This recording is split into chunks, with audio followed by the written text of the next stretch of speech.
The story of Marcus at the Rusty Mug isn't just about a bar fight. It's a mirror reflecting the everyday battles so many of us face.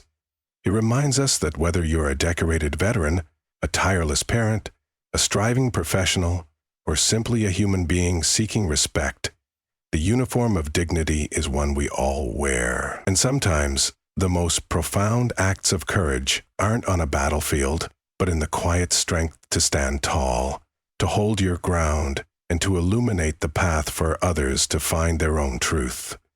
Marcus's unwavering integrity didn't just diffuse a dangerous situation, it chipped away at prejudice, one honest, uncomfortable apology at a time. It showed us that even in the face of deep-seated bias, the human spirit, resilient and true, can spark unexpected change. The hum of the highway was a familiar lullaby for Marcus, a sound far more comforting than the distant echoes of mortar fire that had punctuated his sleep for what felt like an eternity. He gripped the steering wheel of his battered pickup truck, the faint glow of the dashboard lights casting shadows across his face. Just a week ago, he'd been navigating the chaotic dust storms of a foreign land, his senses on high alert, every breath a silent prayer for survival. Now he was heading towards Havenwood, a small, unassuming town nestled deep in the American South, where the biggest commotion was usually a Friday night football game or the buzzing cicadas on a summer evening. Marcus wasn't seeking fanfare or a hero's welcome. His third combat tour had etched lines of weariness around his eyes, and a quiet stillness had settled into his soul. What he craved was a different kind of peace. Not the absence of conflict, but the blessed absence of immediate threat. Imagine running a marathon for years, your body pushed to its absolute limits, every muscle screaming, only to be told to simply stop and walk normally. That's how it felt. The bombs had stopped, yes, but the echoes in his mind, the hyper-awareness, they stubbornly refused to fade. His destination for the evening? Not a fancy restaurant, not a quiet home-cooked meal just yet. He was headed to the Rusty Mug, a local dive bar just off Route 17. It wasn't anything fancy, worn wooden floors, the lingering scent of stale beer and popcorn, the soft, familiar glow of neon signs. It was a place where locals, truckers, and road-weary souls just wanted a cold drink and a quiet corner. For Marcus, it represented something raw and real, unpretentious, a place where he hoped to simply blend into the background. He just needed a moment to decompress, to shed the invisible armor he'd worn for so long, before diving back into the demands of everyday life. And that's why, with his camouflage fatigue pants still on, a habit hard to break after months of living in them, his feet were encased not in heavy, unyielding combat boots, but in scuffed, comfortable sneakers. It was a small, almost rebellious act of civilian comfort, a silent declaration that he was off duty, seeking respite. It was his way of easing back into normalcy, one comfortable step at a time. He wasn't trying to make a statement or impress anyone. He was simply trying to find a tiny piece of himself that hadn't been forged in the crucible of war. He just wanted to enjoy his evening, a simple, fundamental right he hadn't fully experienced in years. As he parked his dusty pickup outside the Rusty Mug, a faint unease pricked at him. It wasn't the kind of tactical alert he knew so well, but a different kind of apprehension, a premonition. He'd learned long ago that peace, for some, was never truly peaceful. He pushed open the creaky door, stepping from the quiet night into a wave of chatter and the low hum of an old jukebox playing a classic country tune. He scanned the room, taking in the usual crowd, a couple of regulars playing pool, a group laughing at the bar, a few loners sipping beer in silence. He found a cornered table near the back, tucked away but with a clear view of the room. His uniform blended into the dim ambiance, save for those sneakers, shoes chosen for comfort, not appearance. Marcus ordered a glass of water, a simple gesture for a simple night, and nursed it quietly, his thoughts drifting to the family he was finally going to see after so many months. His mother's cooking, his niece's excited voice, But the quiet wouldn't last. The door slammed open, breaking his reverie, and the heavy thuds of boots echoed on the wooden floor as a group of men strode in, their leather jackets emblazoned with patches and insignias. Little did Marcus know, the simple act of choosing comfort over formality, of seeking a moment of peace, would become the spark that ignited a storm. And the burden of that peace, he was about to discover, was sometimes heavier than any combat gear. The night, which had started as a simple escape, was about to take a turn Marcus hadn't anticipated. The hum of the jukebox, playing a classic Johnny Cash tune, suddenly felt thin, almost fragile, against the heavy thuds of boots that now punctuated the air. Marcus, nursing his glass of water in the quiet corner, felt a prickle of unease. He'd given the newcomers a passing glance. 6 men, older, their leather jackets emblazoned with patches and insignias that told a story of self-proclaimed patriotism and a fierce, often misguided sense of loyalty. They were loud, laughing, and clapping each other on the back as they made their way to the bar, their voices gravelly and thick, with a certain aggressive confidence. But one of them didn't just glance back. The leader, a burly man with a salt and pepper beard and piercing eyes, froze mid-laugh when his gaze landed on Marcus. His laughter quieted, replaced by a simmering tension that slowly began to fill the room. He muttered something to his group, and they all turned to look. Marcus felt their stares, heavy and judgmental, but he didn't acknowledge them. He had experienced that kind of look before. The one that sized you up, judged you without context, without a single word exchanged. It was the look that said, "You don't belong here," even before you'd opened your mouth. He sipped his water, trying to focus on the jukebox, willing the growing unease to dissipate. At the bar, the group huddled closer, their voices low but pointed. The burly leader whispered something, and one of the others laughed, casting a pointed, mocking glance in Marcus's direction. Marcus kept his calm, his posture relaxed, but his senses were undeniably sharp.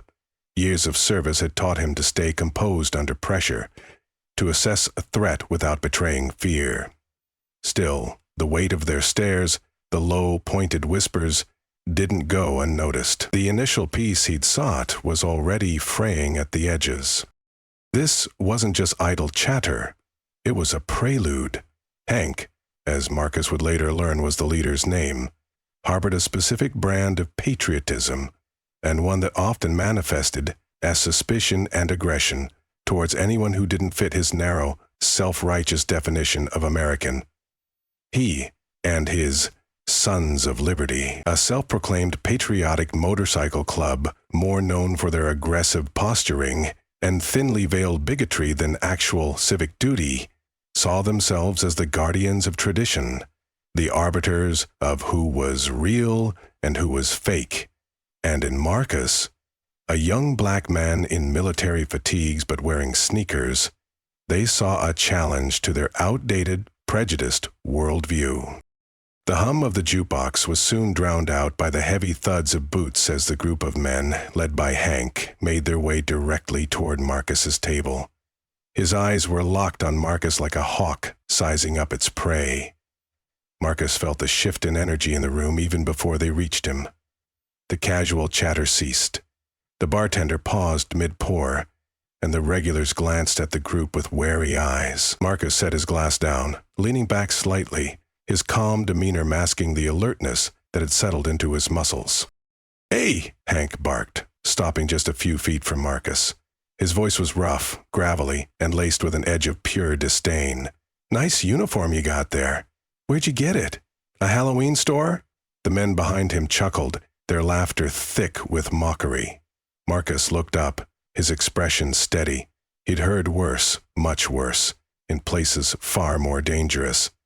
"It's mine," he replied evenly, his voice a low, steady tone. "Earned it." Hank raised an eyebrow, feigning surprise. "Earned it, huh? That's funny, 'cause I've seen plenty of real soldiers, and none of them wear sneakers with their fatigues. You trying to Play dress-up for sympathy? Or maybe a free drink? Marcus's jaw tightened slightly, a small muscle twitching, but his voice remained level, unwavering. I don't need sympathy or free drinks. I'm just here to enjoy my evening. Hank's lips curled into a smirk as he leaned in closer, his beer-soaked breath invading Marcus's personal space. You don't look like no soldier to me, he sneered. Where's your boots? Your tags? Hell, you probably don't even know how to salute properly. Bet he couldn't tell us the first thing about basic training, one of the men behind him added, emboldened by Hank's aggression. Who's probably never seen a battlefield in his life, another chimed in, and the group erupted in laughter again, their voices grating against the low hum of the jukebox. Marcus stayed silent, his eyes moving between the men, assessing each one. He wasn't intimidated, not by this. Years in the service had taught him how to pick his battles, how to remain composed when chaos erupted. But there was something about this encounter that rubbed him raw. Something beyond their crude words. It was the sheer audacity, the blatant ignorance, the deeply ingrained prejudice that boiled beneath their mocking laughter. He'd faced enemies with guns and bombs, but this subtle, insidious aggression felt like a different kind of wound. He wasn't about to fan the flames, but he knew with a certainty that settled deep in his gut that the night was far from over. His quest for peace had just hit a very unexpected and very aggressive roadblock. I don't need to prove anything to you, Marcus said finally, his voice calm but firm, cutting through the grating laughter of the bikers. His gaze flickered between them, a silent assessment. He wasn't afraid. He was simply weary of this familiar dance, this constant need to justify his existence, his service, his very right to be. Hank, visibly irritated by Marcus's composure, stepped even closer, his large frame looming over the table. You think you're some kind of hero, huh? Walking in here like you belong? I don't think you do. The room seemed to hold its breath. The jukebox, almost as if sensing the rising tension, seemed to quiet. Every eye in the rusty mug was now fixed on their corner. Marcus met Hank's gaze, unflinching. I've served 3 tours overseas, he said, his voice steady but carrying an undeniable edge of authority. And I don't need your approval to belong anywhere. The laughter stopped. For a moment, even Hank hesitated, his bravado faltering under the sheer weight of Marcus's words. The truth, delivered with such quiet power, hung in the air. But pride, that insidious beast, wouldn't let him back down. Instead, he scoffed. Yeah, prove it. Show us your tags. Otherwise, you're nothing but a liar. Marcus's eyes flicked to the others in the group. He noted their uneasy glances, the subtle shifts in their postures. They weren't as sure about their leader's accusations now, but none of them dared to speak up. He exhaled slowly, resisting the urge to escalate, to give in to the primal urge to lash out.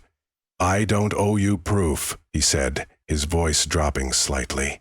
But if you think starting something here is a good idea, I'd suggest you think again. The tension in the room was palpable, thick like the humid southern air before a storm. The bartender's hand hovered near the phone, ready to dial for help. The other patrons shifted in their seats, their eyes darting between Marcus and the Sons of Liberty. And yet Hank didn't move. Instead, his smirk returned, sharper and meaner than before. You've got a smart mouth, he said, his voice low and threatening. Let's see if it's as quick as your fists. The moment hung in the air, stretched tight like a wire ready to snap. Hank's smirk curled deeper as he lunged forward, his hand reaching for Marcus's collar. His movement was clumsy, driven more by bravado than skill, a reckless challenge. But it was enough to set everything in motion. Marcus didn't think. He reacted. Years of training kicked in, a lifetime of honed reflexes taking over. With a swift, precise movement, he sidestepped the grab, catching Hank's wrist in mid-air. In one fluid motion, Marcus twisted the arm behind Hank's back and used his weight to push him forward, pinning him face first against the edge of the table. Hank let out a strangled yelp of pain, his bravado evaporating in an instant. The bar erupted in gasps and murmurs as the remaining bikers froze, their wide-eyed stares fixed on their immobilized leader. For a moment, no one moved. Marcus's voice cut through the stunned silence, low and controlled, but carrying an unmistakable authority. "I told you to think twice before starting something," he said, leaning in slightly, his grip firm but not excessive. "You don't know who you're messing with." Hank struggled against Marcus's hold, but it was no use. The soldier's calm efficiency left no room for error or escape. From across the room, one of the bikers took a hesitant step forward, his hands raised in a half-hearted attempt to intervene. "Hey, man," he stammered. "Let him go. He didn't mean nothing by it." Marcus glanced up, his eyes locking onto the man. "He came at me. You saw it." His voice was steady, unshaken by the chaos around him. "If you want him free, tell him to calm down first."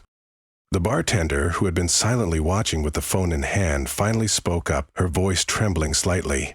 "Maybe it's time for you all to leave before this gets worse." But Hank, even with his arm twisted and his face pressed to the table, wasn't ready to back down completely. He snarled through gritted teeth, "Call the cops. This guy just assaulted me. He's wearing a fake uniform, and I want him arrested." Marcus released him with a controlled shove, and Hank stumbled forward, clutching his arm as he turned to glare at the soldier. "You'll pay for this," he growled, his tone dripping with malice. The rest of the bikers rallied behind him, emboldened by the perceived slight against their leader. One of them pulled out a phone, dialing 911 with shaking hands. "Yeah, we've got a guy here impersonating a soldier," he said, his voice loud enough for everyone in the bar to, "and he just assaulted my friend." Marcus stood still, his expression calm, but his mind racing. He knew how this looked, knew how quickly things could spiral out of control. But he also knew he hadn't done anything wrong. His years of service, his sacrifices, everything he stood for, it would all hold up against their baseless accusations. He just had to stay calm. The bar was alive with murmurs now, patrons whispering among themselves and casting sidelong glances at Marcus. Some looked uneasy, while others seemed quietly impressed by how effortlessly he'd handled the situation. But no one stepped forward to challenge what had happened. Then a new sound cut through the tense air. Approaching sirens, red and blue lights flashed against the bar's windows, casting shifting shadows across the room. The police had arrived. The doors swung open, and two officers stepped into the bar. One was a broad-shouldered man with a close-cropped haircut, his expression unreadable behind mirrored sunglasses. The other was a woman with sharp features and a calm, observant demeanor. Their presence immediately silenced the room, as all eyes turned toward them. "We got a call about an altercation," the male officer said, his voice steady but firm. "Can someone explain what's going on here?" Hank, clutching his wrist and still red-faced from the encounter, was the first to speak. He pointed a shaky finger at Marcus. "That guy assaulted me, and he's impersonating a soldier. Look at him. He doesn't even have proper boots on." The officer's gaze shifted to Marcus, who stood quietly by his table, his posture relaxed but alert. "Is that true?" the officer asked, his tone neutral. Marcus shook his head slowly and met the officer's eyes. "No, sir. This man and his friends confronted me because they didn't believe I'm a real soldier. When he tried to grab me, I defended myself." The female officer stepped forward, her eyes scanning the room. "Did anyone witness what happened?" she asked, her voice carrying a calm authority. The bartender spoke up, breaking the tense silence. "I saw it. Hank went after him first. That soldier just reacted to protect himself. It wasn't an assault." A murmur of agreement rippled through the room. One patron near the jukebox added, "Yeah, He didn't start anything. Hank's been on edge since he walked in. The male officer turned back to Marcus. Do you have any proof of your service, sir? Marcus nodded, keeping his movements measured as he gestured toward the duffel bag on the floor by his table. In that bag, I've got my service uniform with my name and rank. I also have my ID and my wallet. You're welcome to take a look. The officer retrieved the bag and carefully opened it, pulling out the neatly folded uniform adorned with badges and insignias. He inspected it briefly before turning to his partner, who nodded in quiet confirmation. You're clear, the male officer said, his voice firm but respectful. We appreciate your cooperation. Hank, still nursing his bruised pride, growled. You just going to take his word for it? He could have faked all that. The female officer shot Hank a sharp look. Enough. From what I've heard, you instigated this, and you're lucky he's not pressing charges against you for assault. The words hit Hank like a slap, and his bluster began to deflate. The other bikers shifted uncomfortably, avoiding eye contact with anyone in the room. Here's how this is going to go, the male officer continued. We're filing a report about this incident. If you want to pursue your claims, you're welcome to do so, but you should know that false accusations are a serious matter. Hank opened his mouth to respond but closed it again, realizing he was cornered. The officer stepped back, scanning the room one last time as the tension began to ease. The female officer turned to Marcus. Thank you for keeping your cool. We'll make sure this is documented correctly. Marcus gave her a small nod, his composure unshaken. Thank you, officer. The bikers began to shuffle out of the bar, their earlier bravado replaced by awkward silence. Hank, still fuming, glared at Marcus one last time before disappearing through the door. The officers followed shortly after, leaving the bar to slowly return to its usual hum of conversation. Marcus sat back down, his drink untouched. The weight of the encounter lingered, but he was relieved it hadn't escalated further. Round him, the other patrons whispered and stole glances in his direction, their earlier wariness now replaced by quiet respect. It was a moment of vindication, a testament to the quiet strength forged in fire, a stark contrast between discipline and disorder. The incident at the Rusty Mug settled over Havenwood like a thin layer of dust. For Marcus, it was a familiar weight, a stark reminder that even thousands of miles from conflict zones, some battles still raged.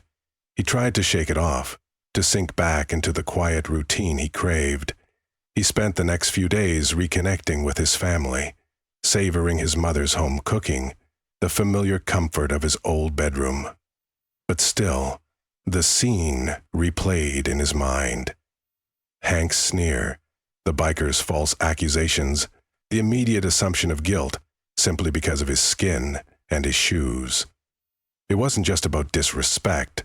It was about the insidious nature of prejudice, a reminder that even after serving his country, his identity could still be questioned, his very presence deemed an affront. He was out in his front yard a few mornings later, meticulously washing his pickup truck, a meditative task that usually cleared his head. The sun was warm on his back, the air still and quiet, punctuated only by the distant hum of cicadas. He dipped his sponge into the soapy water, scrubbing away the road grime, when a shadow fell over him. He looked up, expecting his neighbor, maybe a delivery person. Instead, standing awkwardly by his driveway gate, was a man in a leather vest. Not Hank. This was Clive, one of the quieter bikers from that night, the one who had looked away when Hank had lunged, the one who had seemed less overtly hostile. Clive looked uncomfortable, almost shy. He shifted his weight from foot to foot, his eyes darting anywhere but directly at Marcus. "Morning," he mumbled, his voice uncharacteristically soft, stripped of the swagger from the bar. Marcus straightened up, his hand still on the sponge, his expression neutral. He waited, his gaze steady. He had heard apologies before, some genuine, some hollow, whispered under duress or offered as a desperate plea for leniency. This felt different. Not because of the words themselves, which hadn't even come yet, but because of the sheer effort it must have taken for Clive, a man who had clearly been part of a hostile pack, to show up at all alone at his doorstep. Clive cleared his throat, his gaze finally meeting Marcus's, filled with a mixture of shame and something else, something akin to grudging respect. "Look, I just wanted to say, about the other night, what we did was wrong. What Hank said, it was out of line, all of it." He paused, searching for the right words, a visible struggle playing out on his weathered face.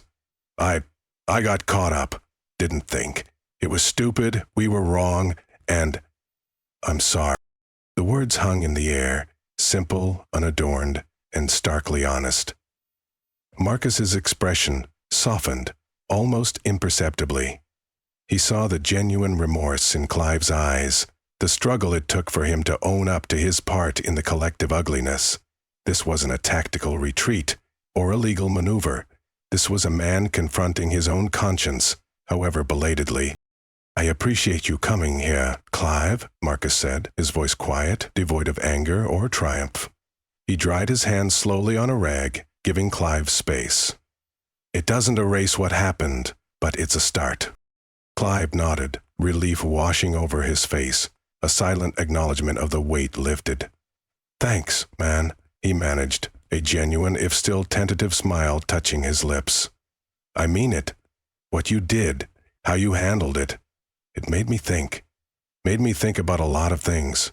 Hank, he's got us all stirred up with his talk, but seeing you were just a man doing your duty, wanting some peace. It put things in perspective." This was the twist Marcus hadn't expected. Not a punch, not a fight, but a quiet, unexpected apology. It was a stark reminder that even within the most rigid and prejudiced groups, there could be individuals capable of reflection, capable of change. Clive's words, his presence, proved that the armor of prejudice, no matter how thick, could be cracked by an unwavering display of dignity and strength. As Clive awkwardly turned and walked back to his beat-up motorcycle parked down the street, Marcus watched him go. He saw Clive mount his bike, heard the engine sputter to life, and then fade into the distance. A strange mix of emotions swirled within him. The incident at the bar had been an ugly, frustrating reminder of the deep-seated prejudice that still festered in corners of his own country. But Clive's apology was a glimmer of something else entirely, a small but profoundly meaningful step toward understanding, a testament to the quiet power of an individual choosing integrity over ignorance. It was a single bridge built, not over a chasm, but over the chasm of misunderstanding and hate. It was a quiet lesson. Sometimes the loudest statements are made in silence, and the biggest battles are won one heart at a time. The world was still full of Hanks, but it also held the potential for Clives, for men willing to confront their own biases, one uncomfortable, honest apology at a time. Marcus knew the fight wasn't over, but he also knew he wasn't alone in it. And with that thought, he turned back to his truck, feeling a renewed sense of resolve, preparing for the next chapter. Days turned into weeks, and life in Havenwood slowly began to settle into a new rhythm for Marcus. The physical weariness of deployment faded, replaced by the familiar ache of a body slowly readapting to civilian life. But the echoes of that night at the Rusty Mug, and particularly Clive's unexpected apology, resonated within him, shaping his understanding of the world in ways he hadn't anticipated. Marcus realized that his service hadn't ended on the battlefield. It continued every single day in the subtle glances, the casual assumptions, and the outright hostility he sometimes faced. His uniform, whether literal fatigues or the invisible mantle of his identity, represented more than just military service. It symbolized dignity, sacrifice, and the quiet, enduring fight for equality that never truly ended. He thought about the countless individuals like himself, black men and women, veterans or not, who constantly had to justify their existence, prove their worth, simply to walk freely in spaces that should be open to all. Marcus's story wasn't just his own. It was an echo of countless similar struggles, a testament to the quiet battles fought in bars, on streets, and in the hearts of those who simply wanted to be seen and respected. He knew the struggle against ignorance and hatred was constant. It was like a deeply rooted weed that even if pulled would always try to sprout again. But Clive's visit, that small, almost hesitant apology, was a powerful seed of hope. It proved that even the most ingrained prejudices could be challenged. One unexpected act of integrity, one moment of empathy at a time. Marcus hadn't started a fight, hadn't sought revenge. He had simply stood firm, calm, and true to himself. And in doing so, he had, perhaps unknowingly, opened a door for someone else to step through, to question their own biases, to see the world through a new lens. The uniform, Marcus mused, wasn't just the camouflage fabric he wore. It was the composure he maintained, the discipline he exhibited, the quiet strength that had defined him on the battlefield and now in the barroom. It was a reminder that true courage wasn't about wielding a weapon, but about holding fast to one's values, even when confronted by hostility. His strength came not from aggression but from within, from his rigorous training, from the unshakable foundation of his character, and from the unwavering belief in the principles he had sworn to protect. As the sun began to set on another quiet evening in Havenwood, casting long shadows across his yard, Marcus felt a deep sense of resolve settle over him. He knew the battles weren't just fought overseas with bullets and bombs. Sometimes they were fought right here, in bars, in homes, in hearts. And as far as Marcus was concerned, those battles mattered just as much, because every act of integrity, every stand for truth, every moment of calm strength in the face of chaos contributed to a larger, more profound victory. He was a soldier, yes, but he was also a man, carrying the spirit of the uniform not just on his sleeve, but in every fiber of his being. The story of Marcus at the Rusty Mug isn't just about a bar fight. It's a mirror reflecting the everyday battles so many of us face. It reminds us that, whether you're a decorated veteran, a tireless parent, a striving professional, or simply a human being seeking respect, the uniform of dignity is one we all wear. And sometimes, the most profound acts of courage aren't on a battlefield, but in the quiet strength to stand tall, to hold your ground, and to illuminate the path for others to find their own truth.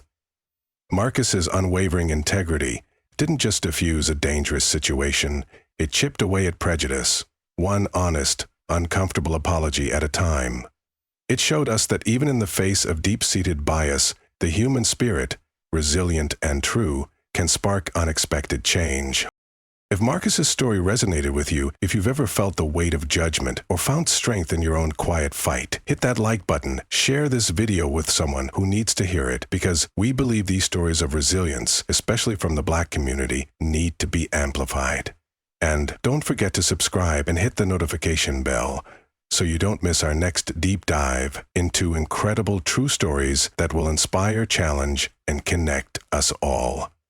Until next time, remember your strength, remember your worth, and keep fighting your battles with the same integrity Marcus showed.